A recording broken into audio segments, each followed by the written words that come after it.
Hello crafters, this is Yana Smakula. Welcome back to my channel.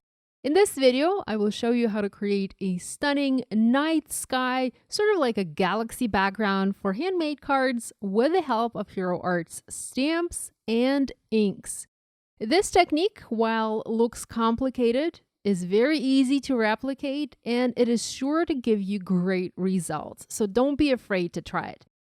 I'm using a new background stamp from Hero Arts called Cathedral of Trees. It comes from Hero's new Oh What Fun Holiday 2019 catalog that was just released. It's a 6x6 cling background stamp that can be used for both portrait and landscape cards, and of course for larger cards as well. I've been on a lookout for a stamp like this for a long time, as this look is very on trend these days, and I actually don't have anything similar in my stash, so I was very happy to see Hero Arts release this background design. I think it's going to be a favorite with many crafters. I'm going to stamp this image in black ink and heat emboss it to protect that black color from any ink that will be applied over it. This is our step 1, and I'm going to break the process into 3 simple steps.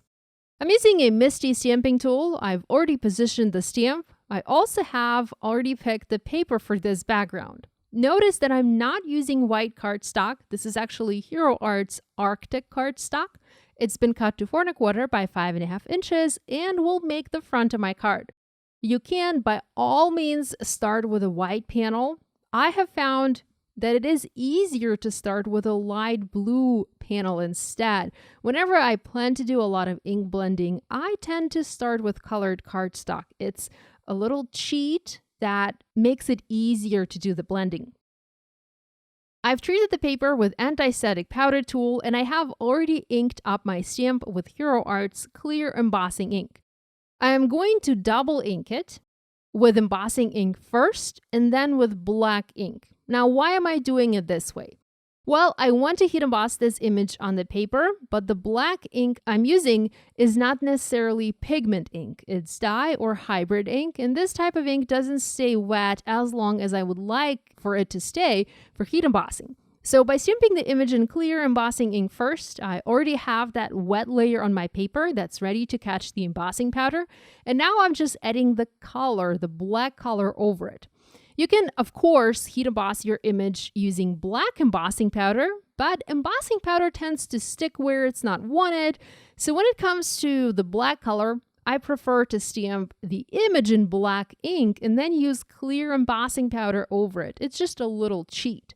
It doesn't mean that you have to follow me and follow my instructions and do the same thing if you don't mind using black embossing powder. You can do that as well. Bottom line, we need to stamp the image of the trees and heat emboss them to have black trees on the panel. Now, the embossing powder I'm using is not just clear. It is actually sparkle embossing powder. It is clear embossing powder with some very fine glitter added to the mix.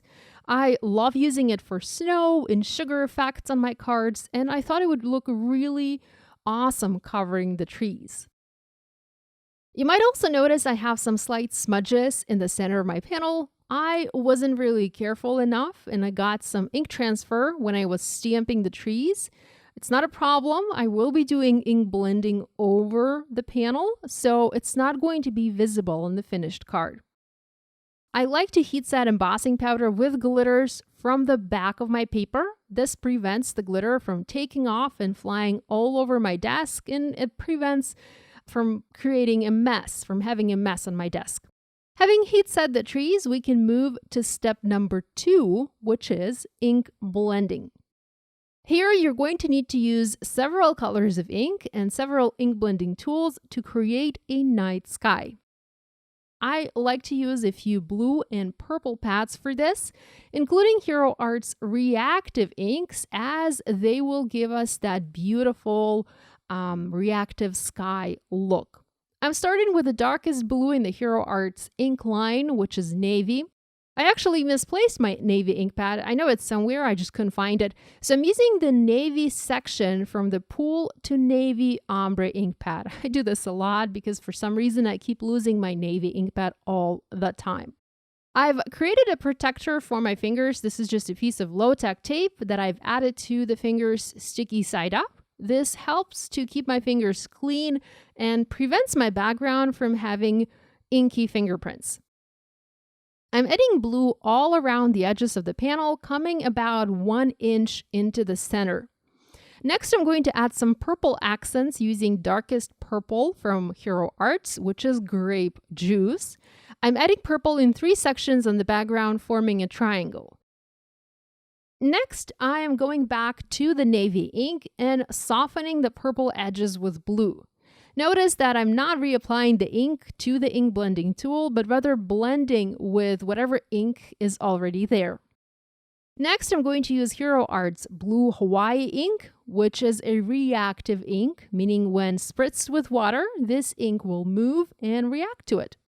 With this ink, I'm extending the blue a bit further into the center of the panel, but I'm making sure to keep the center section free from any ink. I need to preserve that lightest part of the panel for that effect that I'm going for. Moving on to a lighter purple ink pad, this is Grape Slush. It's also reactive ink from Hero Arts. And I'm going to go over that dark purple sections and extend the purple a bit further into the center of the panel. Next, I have even a lighter blue. This is Splash. Once again, it's a reactive ink. And here I'm using a mini dabber to ink blend it in the center of the panel. I'm still being mindful of the base color of my cardstock and I'm trying to preserve it so I'm not blending all over the center, just around the center. And using a mini dabber is actually very helpful to ink blend in very small sections.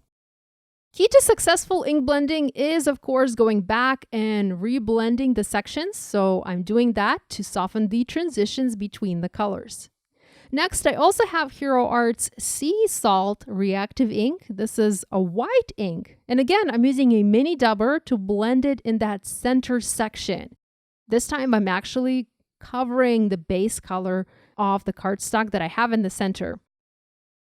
The blending didn't actually apply much ink, so I ended up going direct to paper, meaning I applied the ink from the ink pad directly to the paper. I applied it vertically.